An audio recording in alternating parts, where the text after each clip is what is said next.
Di tengah hiruk-pikuk sekolah menengah di Jakarta, suara bisik-bisik tiba-tiba membungkam ketika pintu ruang guru terbuka dengan kasar. Andini, guru bahasa Indonesia berusia 32 tahun, berdiri membeku saat mantan suaminya, Rial, melangkah masuk sambil memegang selembar kertas yang dia kibarkan seperti bendera perang. Ini bukti. Andini adalah lesbian. Dia selingkuh dengan wanita lain selama pernikahan kita, teriak Rial, suaranya bergema di koridor, membuat siswa dan rekan guru memandangnya dengan mata terbelalak. Andini merasa dunia runtuh di bawah kakinya. Wajahnya memucat, tangannya gemetar saat dia mencoba merebut kertas itu, tapi sudah terlambat, foto-foto pribadi dari ponsel lamanya telah disebar ke grup WhatsApp sekolah. Siswa-siswa mulai berkerumun, beberapa tertawa sinis, yang lain memandang dengan jijik, sementara kepala sekolah memanggilnya ke ruangannya dengan ekspresi dingin. Bagaimana bisa Rial melakukan ini? Pernikahan mereka berakhir 2 tahun lalu karena alasan yang dia katakan sebagai ketidakcocokan, tapi sekarang, dendamnya meledak seperti bom waktu. Malam itu, Andini pulang ke apartemen kecilnya di pinggiran Jakarta, tubuhnya lemas seperti kain basah. Dia menangis sendirian di kamar mandi, air mengalir menutupi isakannya. Bagaimana dia bisa menghadapi besok? Sekolah itu adalah segalanya baginya, tempat dia mengajar dengan penuh semangat, membentuk pikiran anak muda tentang toleransi dan keberagaman. Tapi sekarang, rahasianya terbongkar, ketertarikannya pada sesama jenis, yang selama ini dia sembunyikan demi keluarga dan masyarakat. Ibunya, seorang janda konserati di Yogyakarta, pasti akan hancur jika tahu. Kamu harus menikah lagi, Din, jangan buat ibu malu, kata ibunya berulang kali. Pagi berikutnya, Andini memaksakan diri ke sekolah, tapi atmosfer sudah berubah. Rekan guru menghindarinya, siswa-siswa memandang curiga, dan kepala sekolah memanggilnya untuk rapat darurat. Ini masalah serius, Bu Andini. Kami menerima keluhan dari orang tua siswa. Orientasi seksual Anda. Itu bisa memengaruhi citra sekolah, kata kepala sekolah dengan nada formal, seolah dia bukan manusia tapi kasus administratif. Andini mencoba membela diri, ini urusan pribadi saya, Pak. Saya tidak pernah membawa itu ke kelas. Tapi kata-katanya terdengar lemah, seperti angin yang berhembus sia-sia. Di tengah kekacauan itu, Andini teringat pada Lia, wanita yang menjadi alasan semuanya. Mereka bertemu di sebuah kai seni di Bandung 3 tahun lalu, saat Andini masih menikah dengan Rial. Lia, seorang seniman berusia 28 tahun dengan rambut pendek bergelombang dan senyum yang menyinari ruangan, membuat Andini merasakan sesuatu yang selama ini hilang dalam pernikahannya. Itu bukan perselingkuhan isik, tapi emosional, percakapan panjang tentang mimpi, ketakutan, dan identitas. Kamu pantas bahagia, Din, jangan biarkan norma masyarakat membelenggu kamu, kata Lia saat itu. Tapi Andini takut, dia memilih mempertahankan pernikahan palsu demi menghindari skandal. Sekarang skandal itu datang juga. Rial, yang ternyata menemukan pesan-pesan lama di ponsel cadangan, menggunakan itu untuk membalas dendam setelah Andini menolak memberinya uang tunjangan lebih. Kamu pikir bisa lepas begitu saja? Aku akan hancurkan karirmu, ancamnya melalui telepon malam sebelumnya. Andini merasa terjebak dalam jaring laba-laba yang dia tenun sendiri. Apakah dia harus mundur dari sekolah? Atau melawan, meski itu berarti menghadapi keluarga dan masyarakat yang masih melihat homoseksualitas sebagai dosa? Sore itu, setelah pulang, Andini menerima panggilan dari Lia. Aku dengar apa yang terjadi. Maafkan aku, Din, ini salahku juga. Suara Lia gemetar, penuh penyesalan. Mereka bertemu di sebuah taman kecil di Jakarta, duduk di bangku kayu sambil memandang matahari terbenam. Lia memegang tangan Andini, kita harus kuat. Ini bukan akhir. Tapi Andini ragu. Bagaimana dengan keluargaku? Ibu akan bunuh diri jika tahu. Lia menggeleng, kamu harus jujur pada diri sendiri dulu. Malam berganti, Andini tak bisa tidur. Dia membuka laptop dan mencari artikel tentang hak di Indonesia. Meski undang-undang tidak melarang, masyarakat seringkali menghakimi.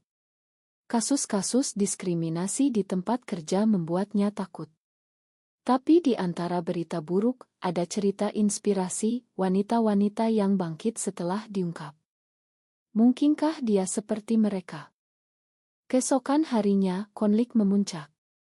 Di sekolah, sekelompok orang tua siswa mengadakan protes kecil di depan gerbang, memegang spanduk "Dilindungi anak kami dari pengaruh buruk".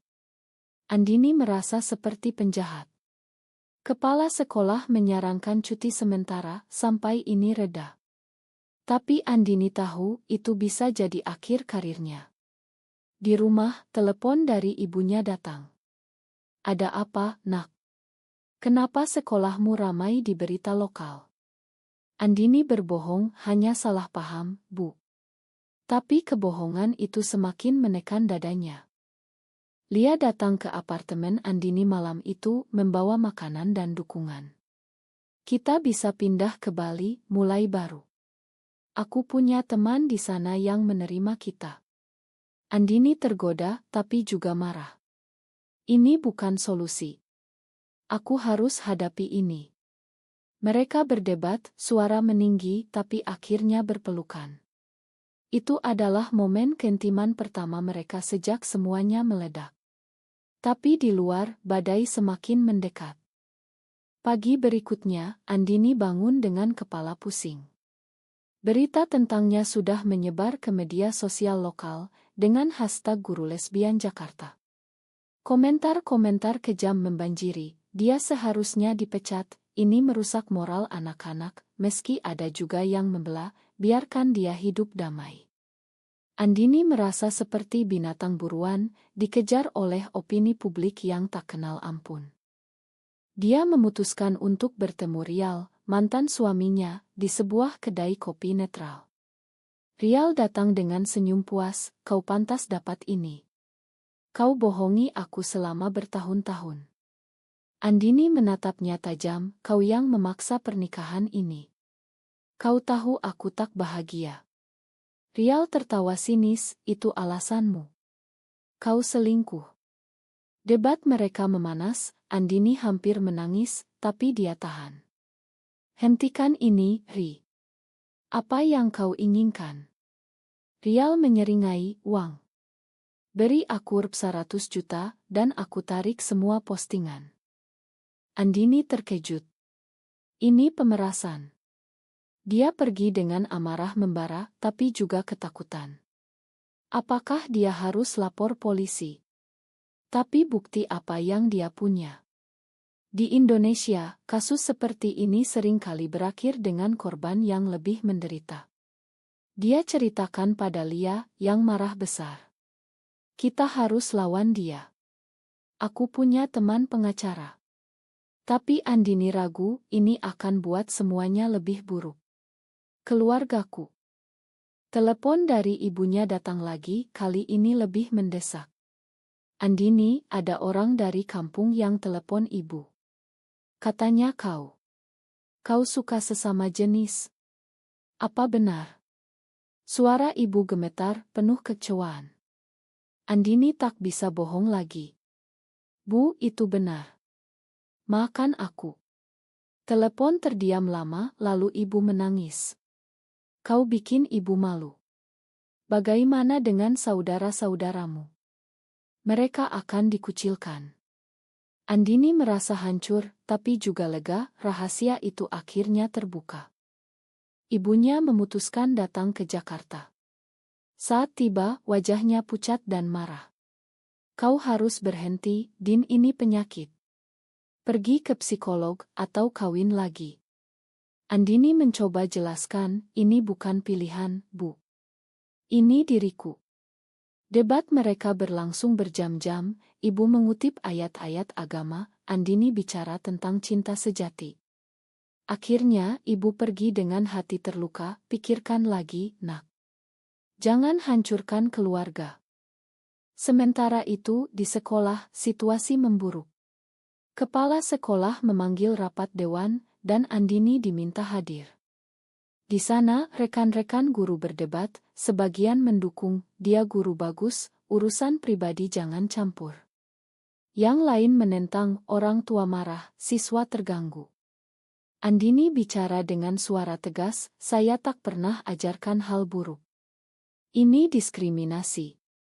Tapi keputusan jatuh, cuti tanpa batas waktu, sambil investigasi. Lia menjadi penopang Andini di tengah badai. Mereka menghabiskan malam-malam berbicara tentang masa depan. Aku cinta kamu, Din, kita bisa bangun hidup baru. Tapi Andini merasa bersalah, aku tarik kamu ke masalah ini. Lia menggeleng, kita bersama. Namun, tekanan membuat Andini mempertanyakan segalanya. Apakah cinta ini layak untuk segala pengorbanan? Rial tak berhenti. Dia kirim pesan ancaman lagi, bayar atau aku sebarkan lebih luas.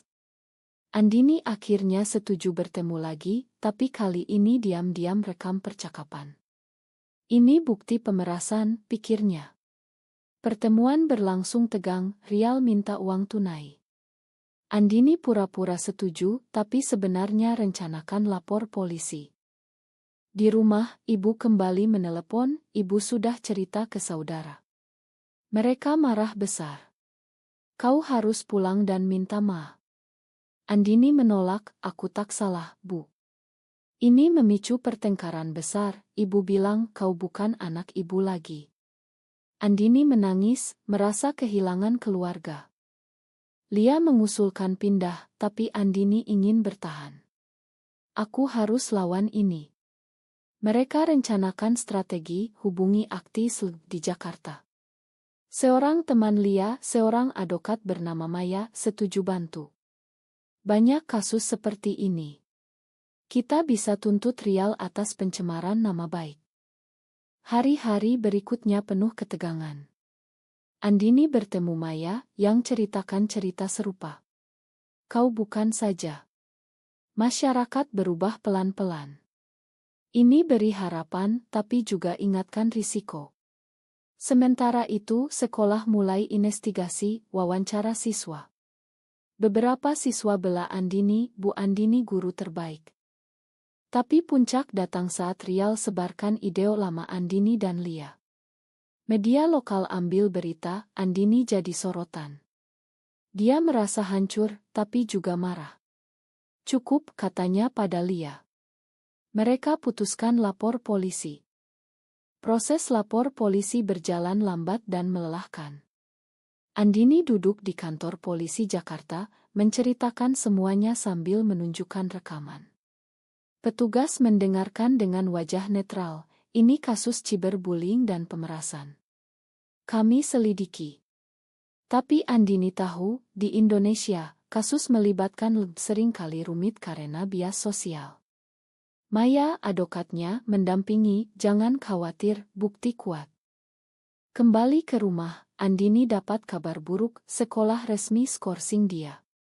Surat pemberitahuan datang ia email, demi menjaga harmoni.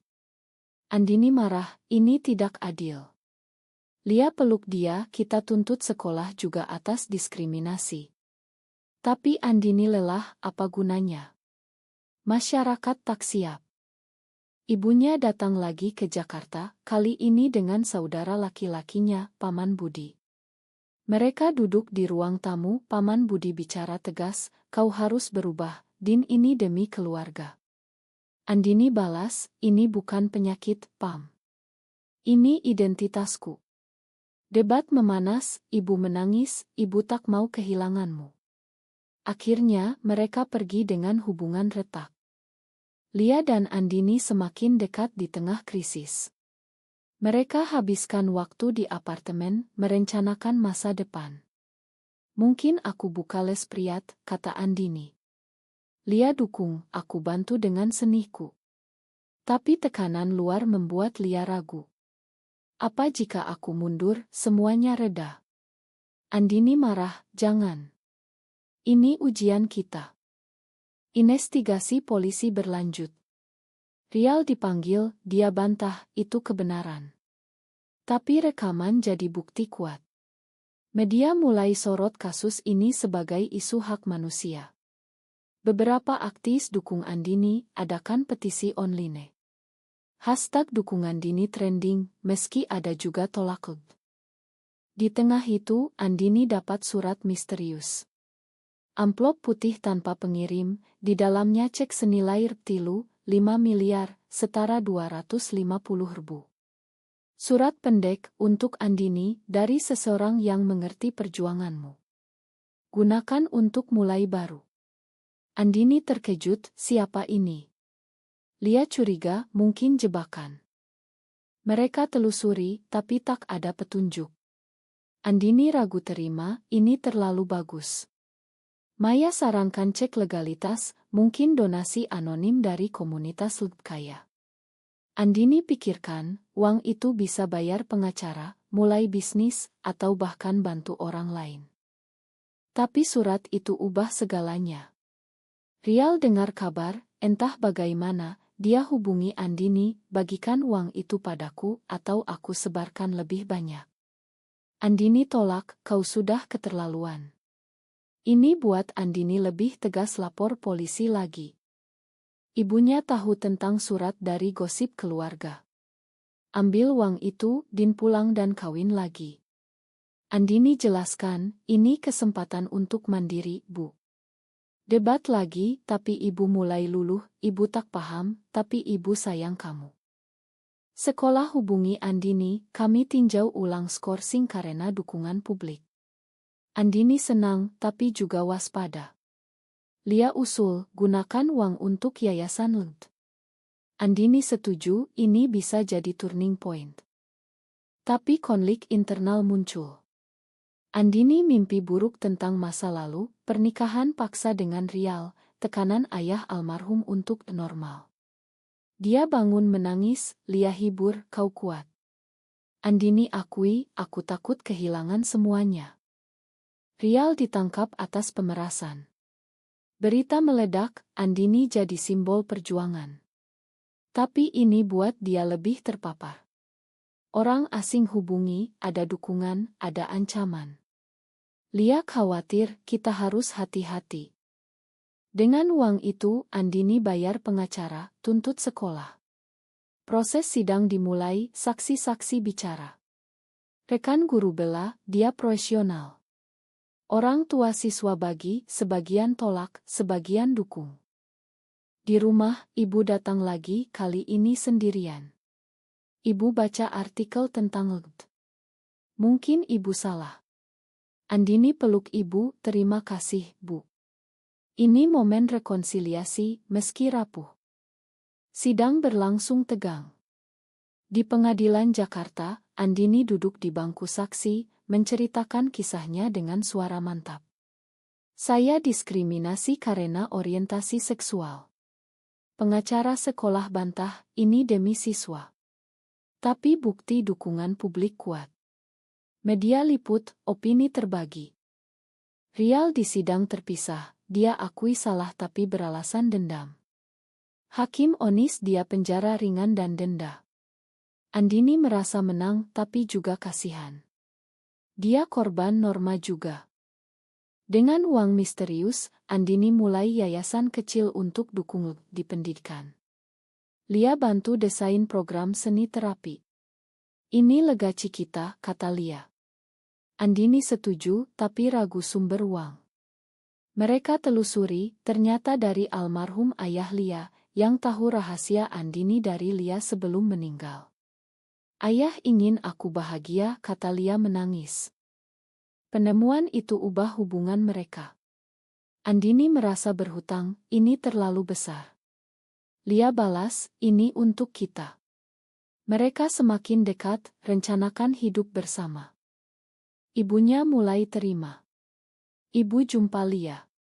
Dia baik. Andini senang, terima kasih, Bu. Keluarga pelan-pelan rekonsiliasi, meski saudara masih ragu. Sekolah cabut skorsing, tapi Andini tolak kembali. Aku ingin okus yayasan. Kepala sekolah minta maaf, kami salah. Ini kemenangan moral. Tapi tantangan baru muncul. Aktis anti demo di depan yayasan. Ancaman datang, Andini takut. Lia usul pindah ke Bali, lebih aman. Andini ragu, aku tak mau lari. Konflik internal memuncak. Andini pertanyakan identitas, apa aku layak semua ini? Lia jawab, kau inspirasi. Mereka berdebat tentang masa depan, tapi akhirnya kompromi, tetap di Jakarta, tapi tingkatkan keamanan. Yayasan mulai beroperasi, bantu korban diskriminasi. Andini bicara di seminar, ceritakan kisahnya. Respon positif, banyak yang terinspirasi. Tapi masa lalu menghantui. Rial bebas, hubungi Andini, makan aku. Andini ragu, tapi makan, kita sama-sama korban. Hubungan dengan Lia diuji. Lia dapat tawaran kerja di luar negeri, ini kesempatan. Andini takut kehilangan, jangan pergi. Debat memanas, Lia bilang, aku butuh ruang. Andini hancur, apa ini akhir? Mereka pisah sementara. Andini sendirian, renungkan pilihan. Apa harga kebahagiaan? Ibunya dukung, ikuti hatimu. Akhirnya, Lia kembali, aku tak bisa tanpa kamu. Mereka rekonsiliasi, lebih kuat. Yayasan berkembang, Andini jadi panutan. Tapi masyarakat masih berubah pelan. Dengan yayasan yang semakin besar, Andini menghadapi tantangan baru, birokrasi dan oposisi politik. Beberapa anggota parlemen kritik, ini promosi gaya hidup menyimpang. Andini balas di media, ini hak manusia. Dukungan internasional datang, bantu dana. Hubungan dengan Lia stabil, mereka tinggal bersama di rumah baru di pinggiran Jakarta. Ini mimpi kita, kata Lia. Andini setuju, tapi waspadai ancaman. Ibunya pindah ke Jakarta, bantu yayasan. Ibu belajar banyak. Ini rekonsiliasi penuh. Rial hubungi lagi, minta sungguhan. Andini makan, mulai baru. Dia bahkan bantu kampanye anti-bullying. Andini renungkan perjalanan, dari rahasia hancur ke kebebasan. Harga yang kubayar tinggi, tapi layak. Di akhir seminar besar, Andini bertanya pada audiens, apakah mencintai sesama jenis adalah dosa, atau hak yang harus dilindungi? Apakah keputusan Andini untuk memperjuangkan identitasnya benar, atau seharusnya dia tetap menyembunyikannya demi kedamaian keluarga?